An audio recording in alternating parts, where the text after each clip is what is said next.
Hi, this is Greg Johnson, the CEO of Invoca, and in the run-up to Invoca Summit, which is coming on October 4th, we are speaking with some of those innovative, amazing customers that have been nominated for Invoca Summit Awards.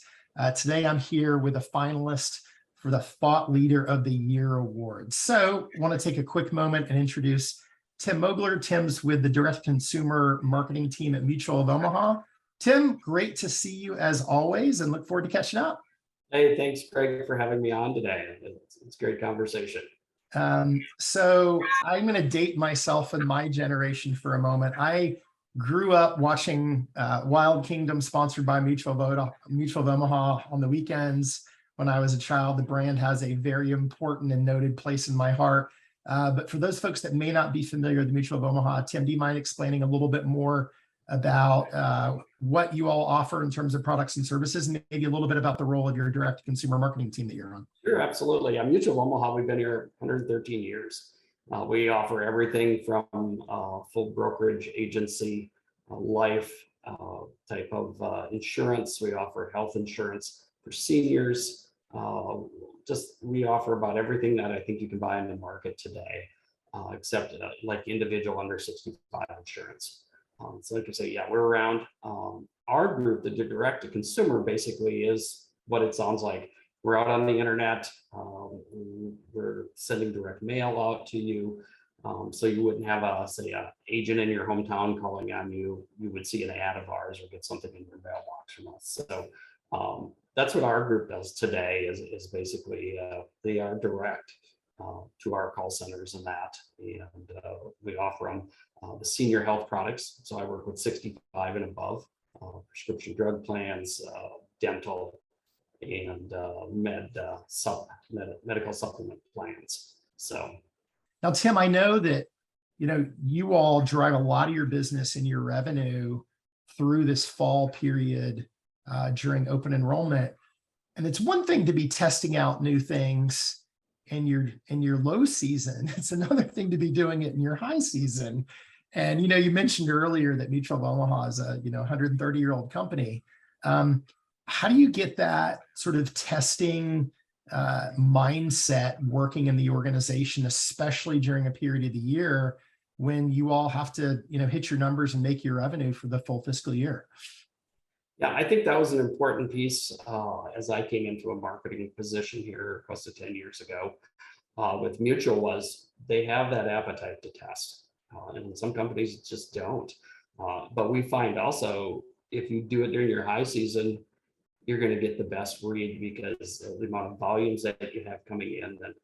And we look at those volumes, and you have one shot at these consumers when they call in of getting that first transfer and getting it right. So if it comes into our call center, they need X or they need Y, we want to get them to get that, their question answered or get them to the product they want to talk to. But we want to be able to do it in one connection, because then that agent's available to take another call. But we get thousands and thousands of calls a day once open enrollment starts for our product. So we want to be as efficient as we can, but we also want to be as helpful as we can. And the tool has really been able to give us some insights into great wins, and then also areas where we can improve. And I think it's brought the call centers and marketing closer to working as one team. So that's really been I think a great win for the company to do that. So.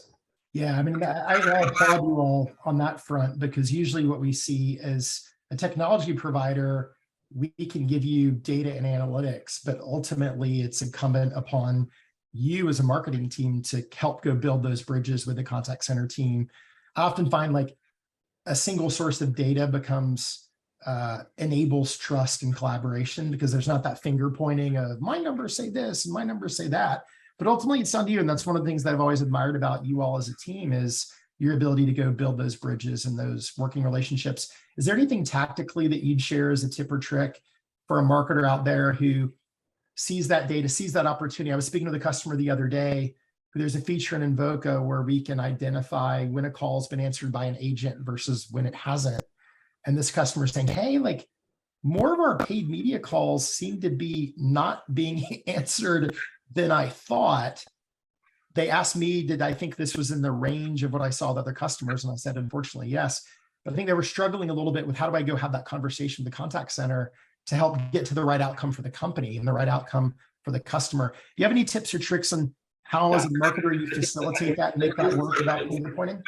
I think that's, constantly we're tweaking our signals of the calls coming in, because we get a read on that. Like I say, if calls aren't being answered, long hold times, things like that, really, or length of call, or my top three on my hit list when I start looking at calls, and I can look at them at a glance of a lot of calls and say, we either have an issue, or it's like, wow, that length of calls 50 minutes average. It's like, great, there's good conversations going on. One thing I think we have to look at with call centers versus marketing is call centers grade their agents on how they answer the phone, all the compliance pieces and all that, where marketing grades it completely different. We grade it as, did they get a quote? Did they get a sale? Did they do this or do that? So we all have an end goal, going in the right direction and serving that customer and maybe selling them something and making them, happy. But we all measure it a little bit different. And I think some days you share those metrics with each other and you totally understand what each party's doing. Then everybody's a little easier to work with, is saying, oh, now I know where you're going with this and that. So, I just went through that exercise and listened to see how the call centers were going to grade the Invoca for Sales module. And it's like, that's awesome that the agents are doing what that is, but I'm looking at this at a whole different level of, I'm more interested in the sales, but also some of that other too. So you have to kind of keep an eye on both there. Yeah, and I think that's where it's useful to that conversation of being open and putting on the table, like, how does the marketing team look at it? How does the contact center team look at it? But then being able to have that shared set of common data. For me as a CEO, that's always my number one thing. I have no problem with marketing and sales having a spirited discussion about what's right. What frustrates me is when marketing bring one set of data to the table, sales brings another set of data to the table, and we're debating about whose data to use. That's not a super productive discussion. Well, Tim, always great to catch up with you. Appreciate your partnership. Appreciate sort of thinking through and the suggestions on how we innovate on the product side. And so great to catch up today. Hey, great catching up with you too. Thank you. And for those of you who haven't registered yet, you can register for Invoca Summit at invoca.com/summit coming up on October 4th. And look forward to seeing who wins some of these great customer awards. So Tim, good luck on that front. And look forward to seeing you all at Invoca Summit. Have a good day.